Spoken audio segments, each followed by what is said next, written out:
Prices keep rising. Groceries, gas, utilities, even a basic haircut, you feel it everywhere.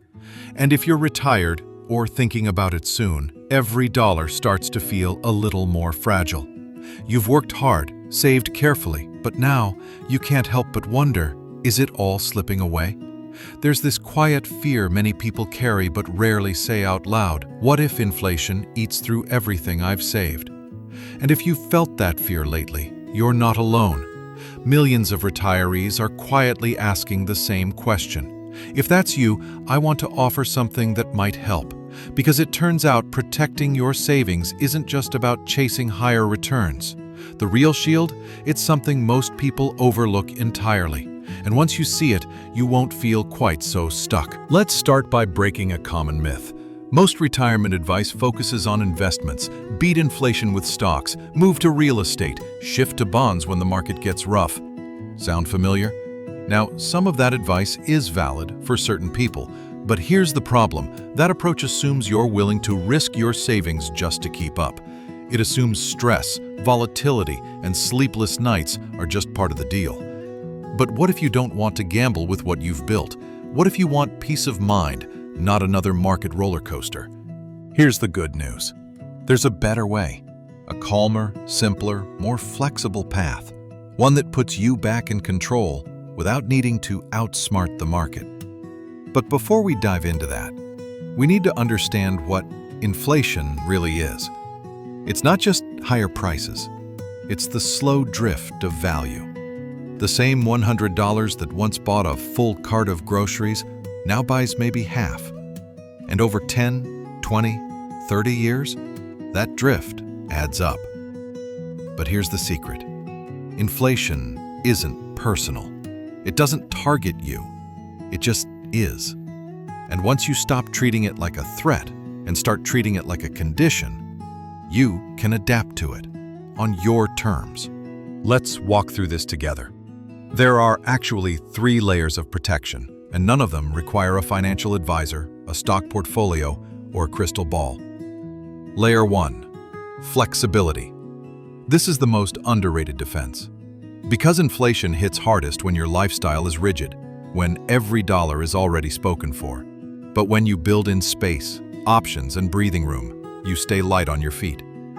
Take this simple example. A couple we'll call Mary and Harold. They're 68, living off Social Security and a modest nest egg. They used to drive everywhere, but rising gas prices made them pause. Instead of panicking, they got creative. Mary started batching errands into one weekly trip. Harold dusted off his old bike for short rides. They even tried grocery delivery.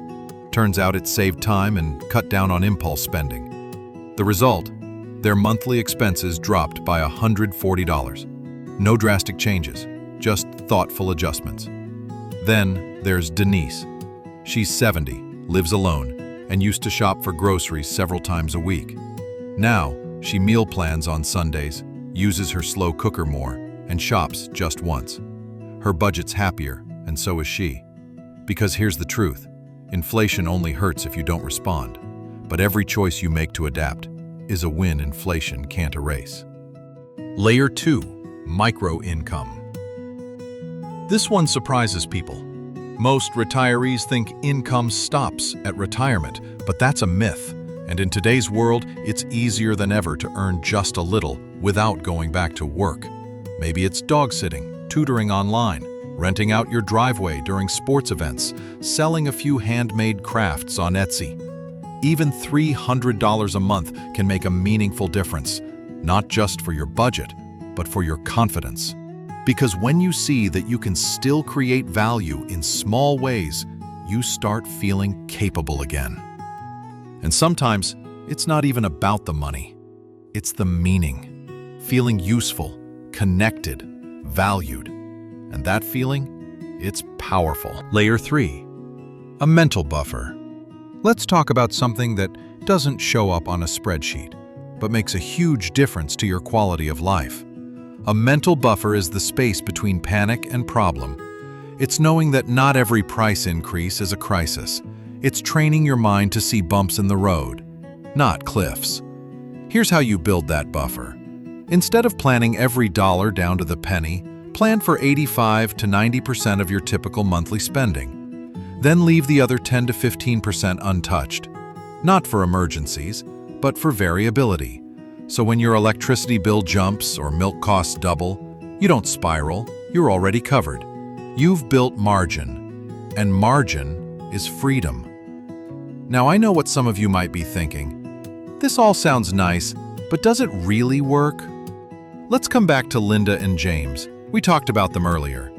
They're 67, retired 2 years ago, and at first they were terrified of inflation. They kept checking the news, watching markets, second-guessing every purchase. Until one day, they asked a new question.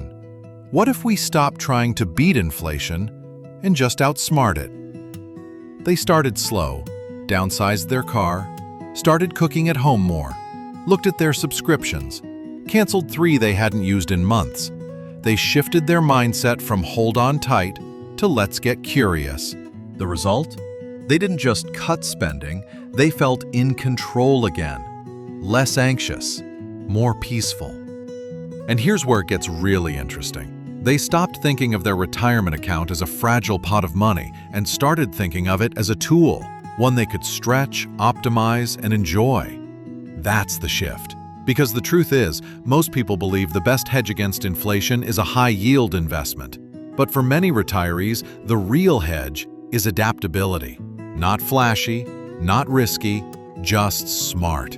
And especially women, who've often stretched a dollar farther than anyone knows, you already have the instincts. Now you just need the clarity. Because here's something no one talks about enough. You've already made it through decades of economic ups and downs, recessions, booms, busts, shocks. You've already proven you can weather uncertainty. Inflation is just the latest wave. And you're still standing. That's not luck, that's resilience. And now you can turn that resilience into a strategy. Here's one thing you can do this week. Take 20 minutes to gently look at 3 areas: recurring bills, food spending, one habit you've always done that may no longer serve you. You don't have to overhaul your whole budget. Just look for one small shift in each area. You're not tightening the belt, you're trimming the sails to stay steady in changing winds. You're staying on course, and every time you do, you shrink inflation's impact, not by fighting harder, but by flowing smarter. Remember, you didn't retire to worry every month. You retired to enjoy what you've built, to live, to exhale. And the path to that peace starts with clarity. Clarity about what you can control, what you don't need to fear, and what simple, graceful adjustments can do for your future. So the next time you hear about rising prices or shrinking dollars, take a breath, smile a little, because now you know the truth. The real defense isn't in chasing returns, it's in how you respond. And you're wiser than inflation ever planned for.